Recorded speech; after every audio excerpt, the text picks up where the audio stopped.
Right now on Award Winners, we're about to hear how a Canadian magazine is using podcasts to share their unique territory stories.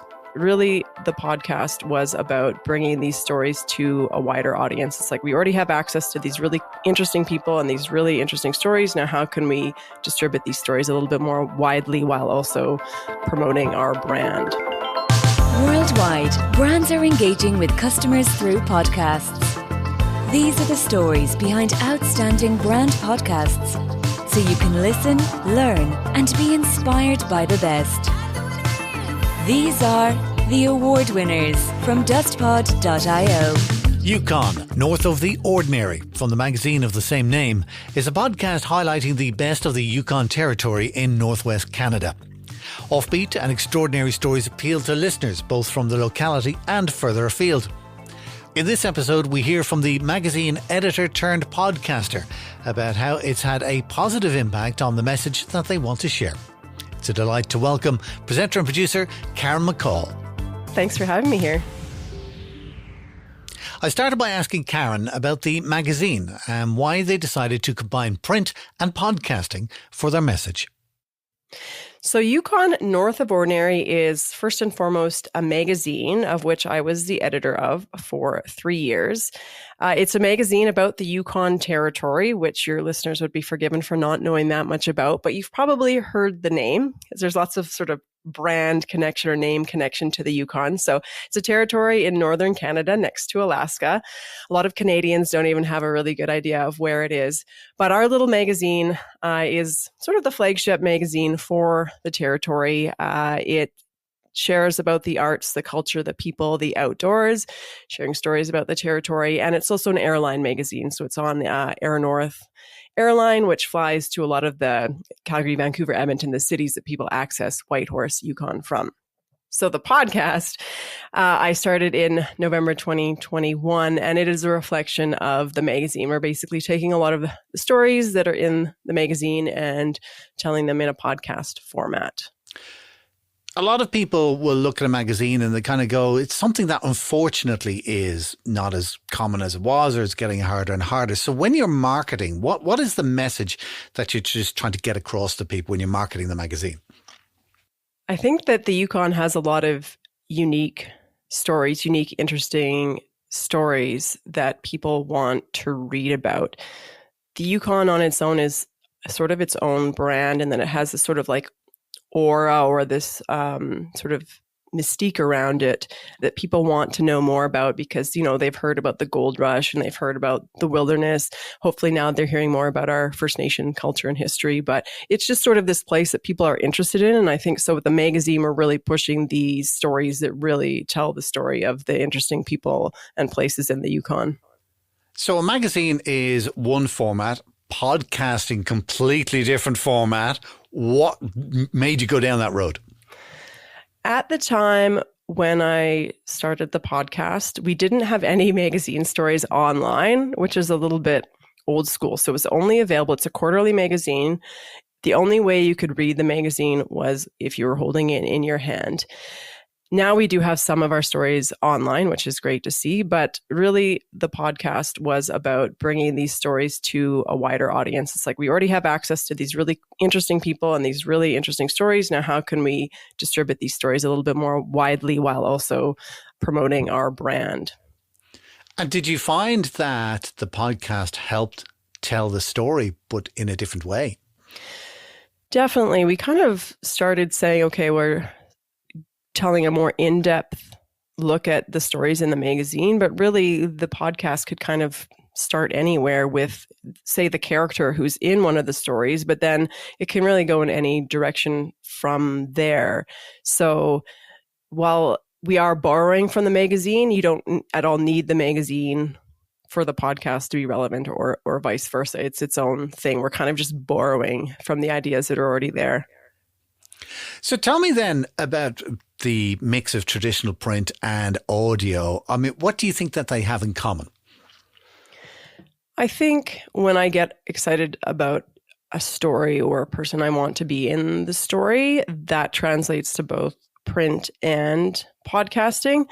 But with podcasting, especially as well, maybe talk coming up that now we have re-released. We're focusing a lot more on the audio components of storytelling. So now when I think of a story, I'm thinking more about like, okay, how can we incorporate sound into this storytelling? But the actual, I think what makes a good story and what draws me to a story are the same, whether it's for print or audio. You've done quite a lot of episodes now at this stage. I'm not going to ask you for your favorite, but are there 2 or 3 that kind of stuck into your mind that you go, yeah, that was good? I mean, maybe I'm just drawing from the audience here. The ones that I think of are mostly the ones that have the most downloads and that seem to have gotten the most reaction. One is one that came out last spring, and that was actually my story. It was a story about a bear encounter I had in a national park here.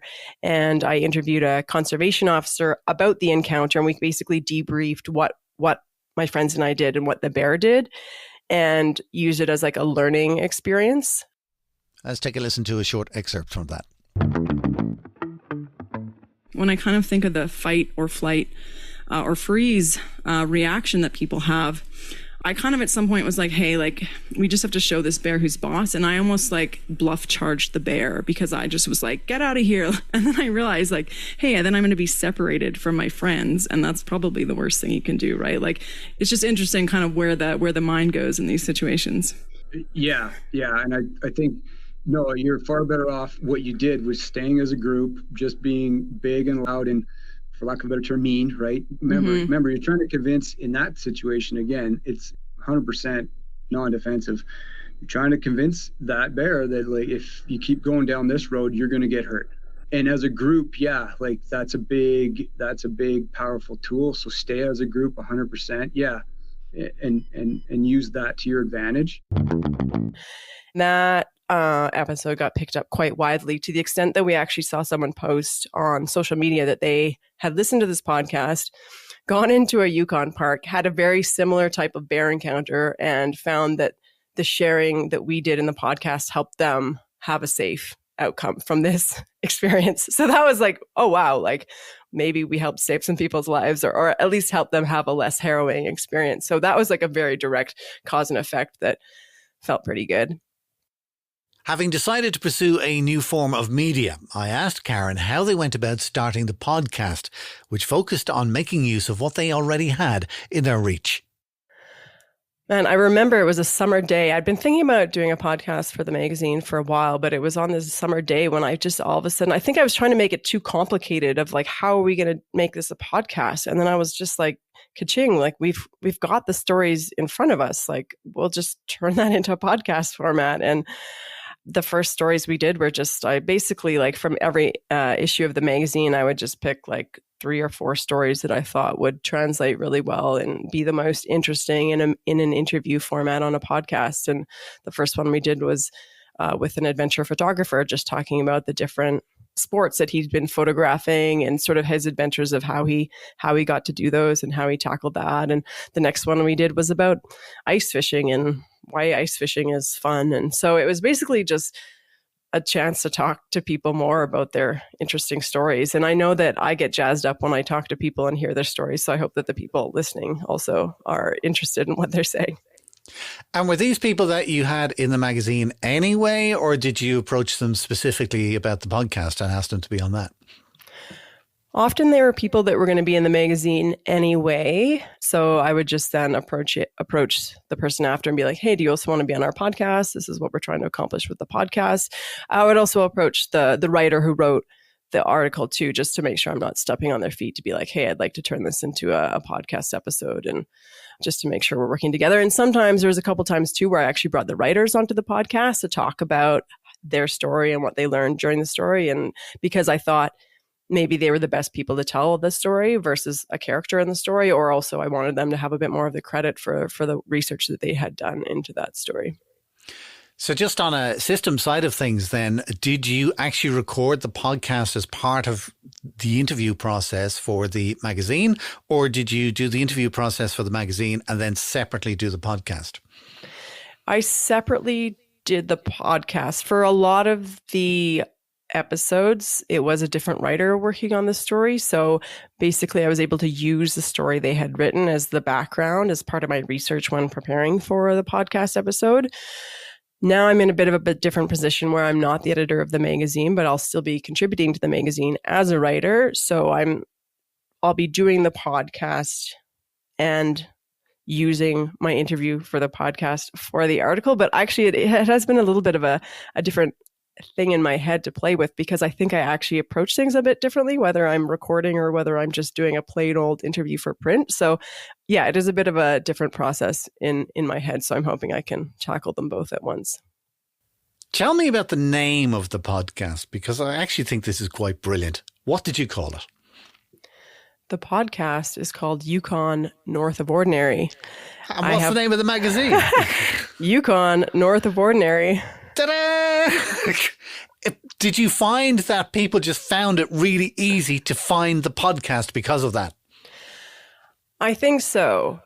We do have some people who are like in Portland, Oregon, who were probably Googling, like they were planning a summer trip to the Yukon and are like, hey, I want to learn about it or hear some stories about it before I came.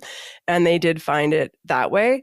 The funny thing is the name of the magazine kind of always irked me. Yukon, North of Ordinary. It just seems like such a mouthful. And so I was always like, why can't we just drop the Yukon and call it North of Ordinary or that sort of thing? But I think you are right that the Yukon there is helping people find us. And it's very obvious, like, hey, this is what we're about. We're telling stories about people doing interesting things in the Yukon.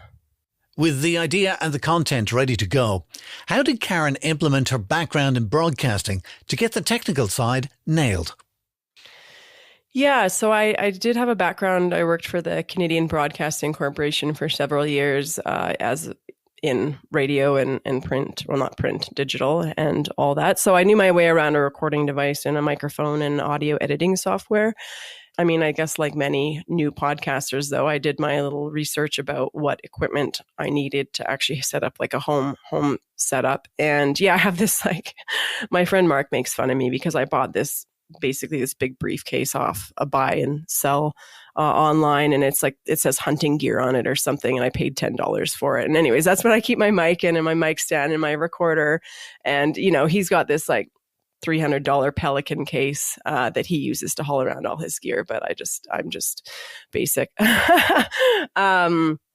Yeah, and then I have my little recording machine, and actually I was working out of a co-working space, and so I do a lot of my interviews there. They have a little podcast studio, and I've also used their boardroom there, so that was a nice space to record out of, because I didn't have to be like, hey, let's meet at my house or your house and deal with sound issues there. I always had sort of a consistent and professional place to meet too. And do you ever do any recording online?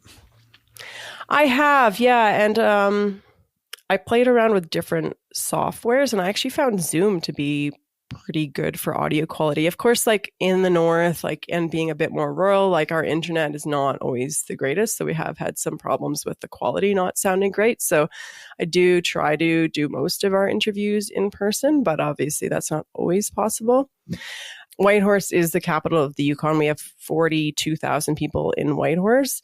Something like 80% of the population of the Yukon is in Whitehorse. So it's often that we are interviewing people who are in the city, or if people are in one of the communities, they probably have to come to Whitehorse every month or something to get supplies or whatnot. So it is lucky that I can often catch people when they are in person.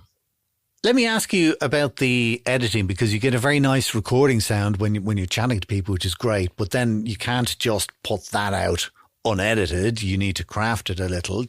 How did you go about that?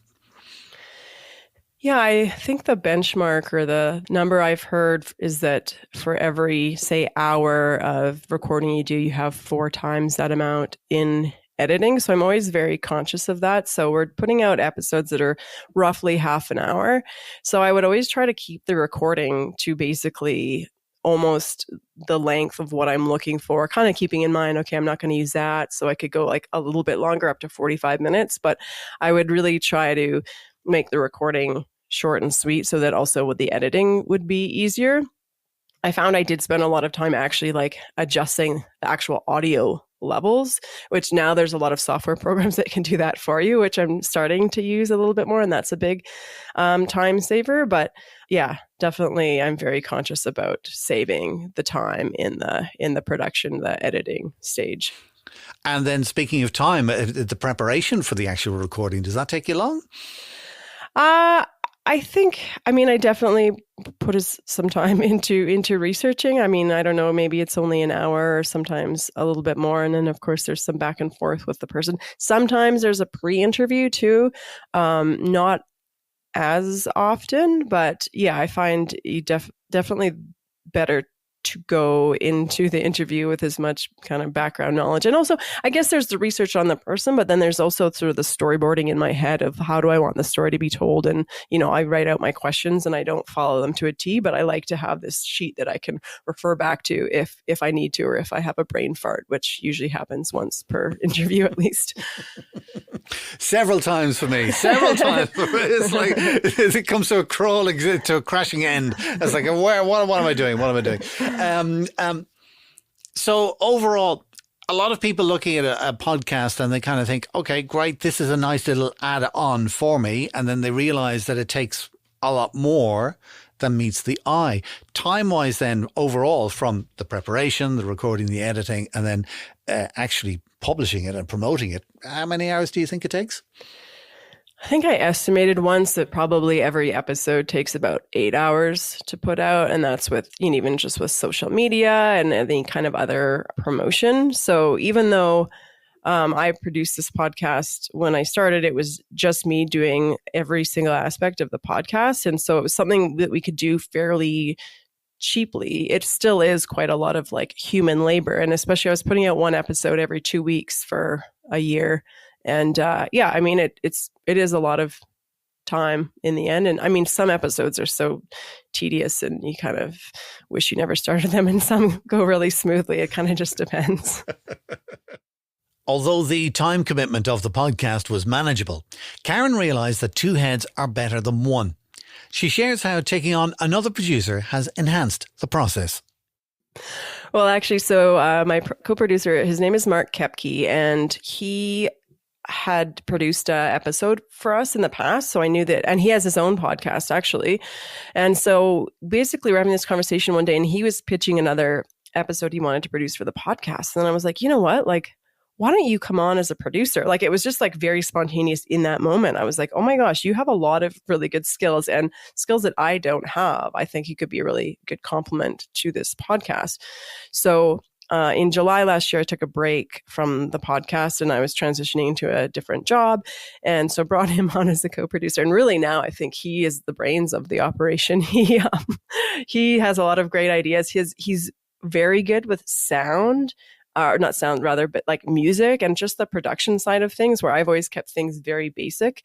So he's adding a lot in that way. And actually the last episode he made, I said, okay, the only problem is this is too good now. And I can't make an episode that's that good. So he's going to have to help me out probably with just like making my episodes sound at his level. But anyways, it's an asset. And he's a contractor too. We're both kind of, this is like passion projects for us, that we get to produce these audio pieces. And they're going to become a little bit more documentary style with our re-release now. So anyways, so we're going a new direction. It's a lot more work, but I'm learning more and we are taking it to another level too. So it's less time for you, but the quality of the podcast has gone up, which is fantastic. Last question on time for you. You mentioned that the podcast goes out every 2 weeks, which is quite an undertaking for a brand podcast.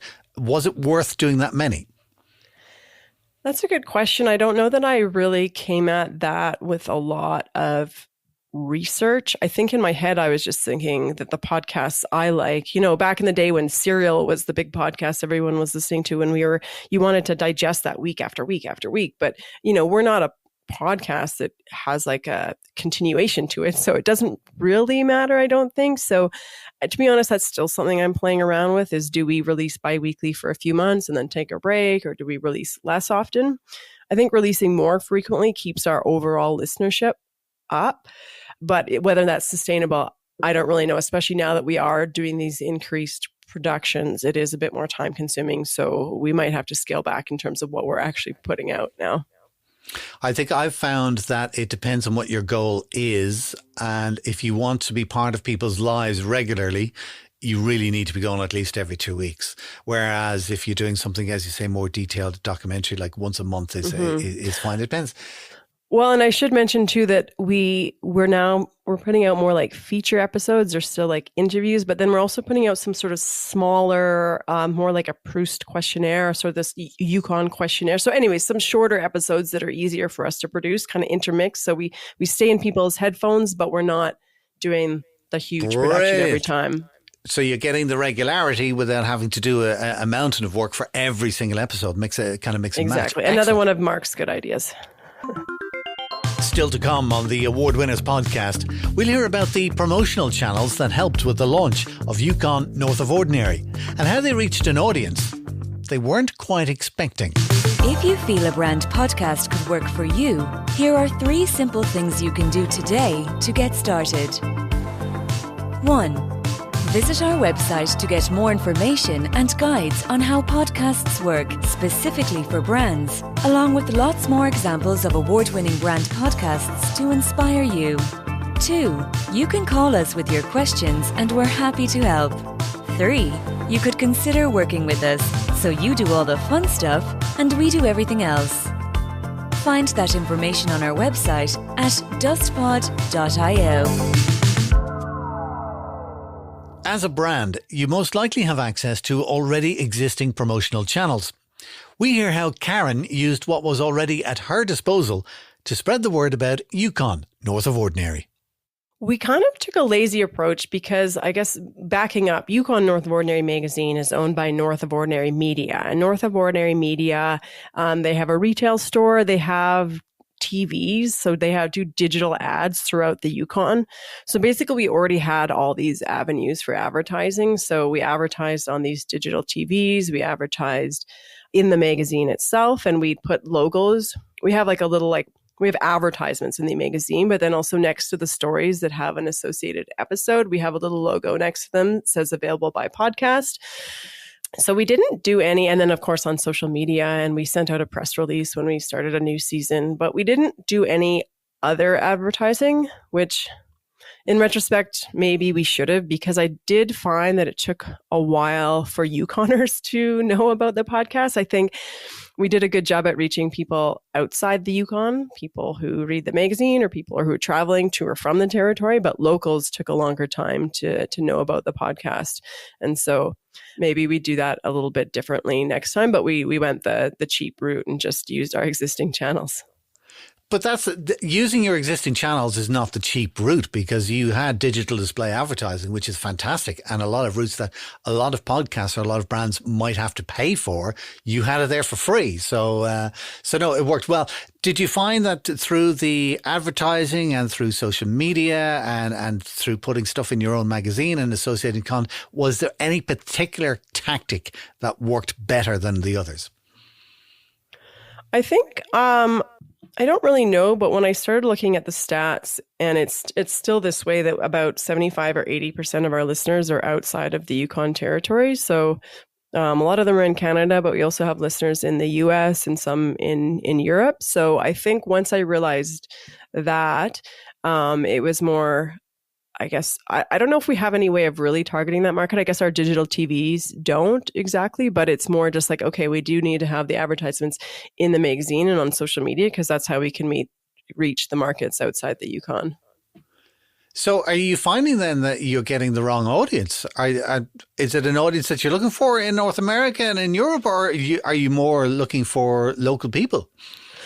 Well, that's a good question. The magazine has a very strong, local attachment. Like, people, every time I talk to people be like, I love the magazine. And I think it's because when people open the magazine, they always see somebody they know. There's only, I think I said 42,000 people in the Yukon, in Whitehorse earlier, but there's 42,000 people in the whole territory. And so anyways, you open the magazine, you always see somebody you know. So there's a lot of connection that way. But I think it's okay to be reaching people outside the territory because we have such a finite market in the territory. And hopefully the people we're reaching outside of the territory are people who are planning to come to the Yukon at some point. So that there will be, if we're looking at direct financial gain, these are people who will be maybe like picking up the magazine when they're in town, supporting our advertisers, and also maybe going to our retail store and buying some swag. Obviously, we don't know that for sure, but that would be kind of the idea. And especially right now, we don't have advertising on the podcast, but that is a long-term goal. We haven't put a ton of effort into it so far, but eventually we'll probably have advertisers who are targeting potential travelers to the Yukon. And so that would be our market, is people who want to come and visit here and learn about the territory. So is your goal then as a magazine and an online entity and a podcast to get people to come to the Yukon, or people in the Yukon to spend money with local businesses? Is that, they always say follow the money. Okay. So what's the point of the magazine and the podcast for you guys? This is a good question. Our magazine is really, it's showcasing the Yukon, and I think it can be a little bit of column A and column B. We want Yukoners to pick up the magazine. We want them to be looking at the advertisements, supporting local business.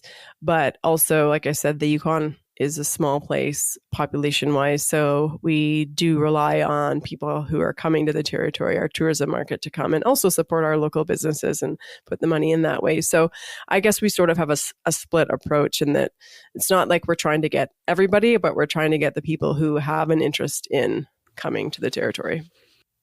Once your podcast is out in the world, it's important to consider what success means for your brand.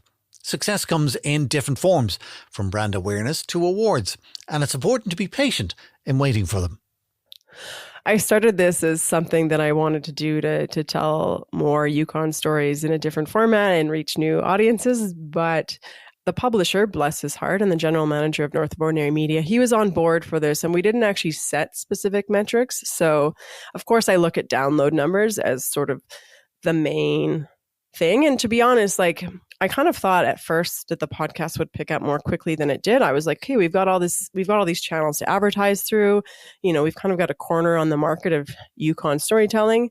But it did take a while to gain traction. And I think we kind of started to gain that traction when I took a break in July. So we're getting back up to where we were when I left off. But I feel like we're kind of reaching a tipping point now where we are getting those numbers. So that's definitely a metric of success. Like, we're not really, if I ask the general manager, like, have we gotten more magazine subscriptions or have our retail sales gone up? Like, I know our retail sales are doing well, but we haven't directly tied those back to the podcast. But I can say that the general manager is happy with the podcast. So I think we're kind of in it for the long game, and we're just, overall brand awareness is doing well. And so we're happy with it so far. So brand awareness has really worked for you. That's the impact that the podcast has had. About the awards, because you talk a lot about the Yukon and you make it sound like the moon in some ways, that it is a more remote location. Yes, you have been honoured at the Canadian Podcast Awards. So what do you think made this particular podcast an award winner for them? I mean, I don't want to say it's tokenism, but I do think that just the fact that we are in the Yukon and people are like, oh wow, this little place in northern Canada is making a podcast, they're kind of impressed by. Because I mean, I do think our competitors, say for the Canadian Podcast Awards, also are making good podcasts, but I think we just have a unique product in terms of this place that people are interested in. Like 90% of the Canadian population lives within 150 kilometers of the US border, right? And then here we are 2,000 kilometers north. And, so people are just curious about us. So, and I think that in the awards too, it's kind of like, okay, this is sort of something unique that we don't hear all the time. That's what I'm guessing, which was nice. And obviously, hopefully they liked our stories as well and thought that it was well produced. We also did win an award from the International Regional Magazine Association, and that is a group of, there's podcasts from Ontario and podcasts from the US. And so it was nice to be recognized on that scale too. And again, they thought that we were just doing a good job storytelling and with our production. So that's nice to be recognized there as well. What I think is funny is that you're wandering around Yukon is just, this is life. This is what I do every day. This is boring. This is whatever. All right. Whereas I'm chatting to you and you're putting pictures in my head and I go, oh, that's amazing. Oh my God, that's fascinating. Ice swimming and fighting bears and driving on ice roads that go on for hundreds. It's like, for me, it's like, wow. And you're probably, oh no, I'm not talking about. And I actually think, but for the awards and stuff like that, is we never think about what's in our own circle. Do you know what I mean? And we never think that it might be of interest to other people. Do you know? Like you and I probably listen to podcasts of people living in New York. I'm trying to think of, what was his name? Casey Neistat, the YouTube guy. And he would go around New York on a skateboard, like, and I'd be like, oh, well, how cool is that? I'm sure he's going, Right, yeah. Boring. I mean, you know what I mean? It's funny.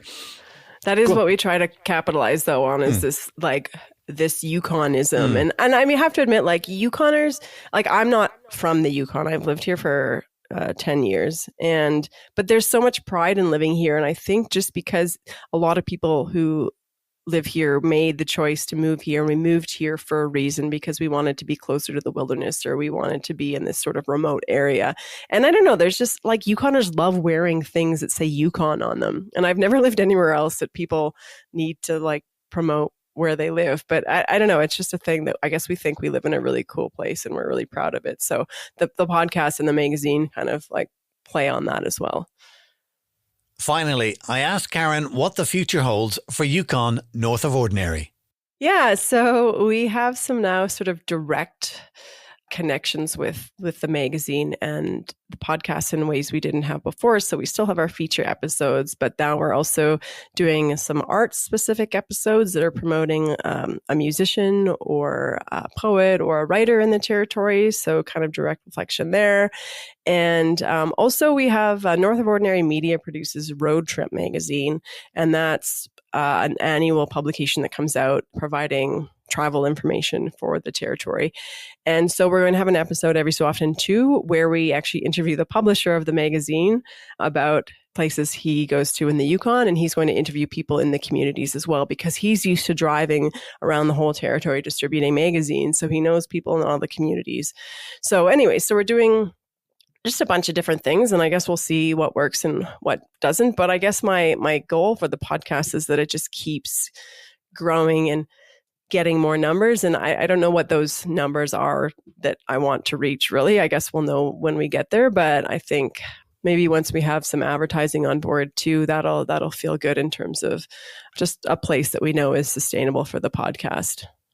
Let me ask you about video, because this is something that's becoming very important for podcasts. Video seems to be the be all and end all. What's your view on it, or are you making plans for it? There is somebody in the territory who is starting to do some YouTube video podcasts. So I know our publisher has been kind of gung-ho of like, we should start doing this. And I'm like, okay, well, let's do these other things first. So yeah, it does seem like maybe that will be the way to go. Yeah, I think we're kind of just getting up and running again, and we'll see. But it's definitely something we're considering. Karen, finally, can I ask you, for any marketers who are listening to our podcast, what advice would you have for them if they're thinking of starting a podcast and want to make an impact? I think just knowing like what is the goal of your podcast. Like, to be completely honest, when I started this podcast, even though it was a branded podcast, in my head, that wasn't what we were doing. It was a podcast telling stories from the magazine. So I wasn't looking at it maybe as strategically, but I think people go into podcasting thinking we're going to get all these downloads and it'll be really easy to find advertisers. And that's not necessarily the case. I think the goal often with branded podcasts is to build brand awareness, and that hopefully translates into a positive image for the company. And, I guess hopefully there's some monetary feedback there at some point. But I think just being really clear about what are the goals of what we want to get out of this podcast and who's the audience that we're trying to reach. Karen McColl, thank you so much for telling us about your award-winning podcast, Yukon North of Ordinary. Thanks so much for having me, Dusty. thanks to Karen for taking so much time to tell us about her award-winning podcast. You can listen to the podcast by searching for Yukon North of Ordinary on Apple or Spotify right now. And of course, there's a direct link in the show notes of this episode on your player right now. If you're considering a podcast for your company or your brand, remember you'll also find great resources on our own website at dustpod.io. If you like, you can also arrange a complimentary call to see how podcasts could work for your brand specifically. Or you might consider working with us so you get to do all the fun stuff and we do everything else. Until our next Award Winners podcast, from myself, Dusty Rhodes, thank you for listening. The Award Winners is a DustPod production from dustpod.io.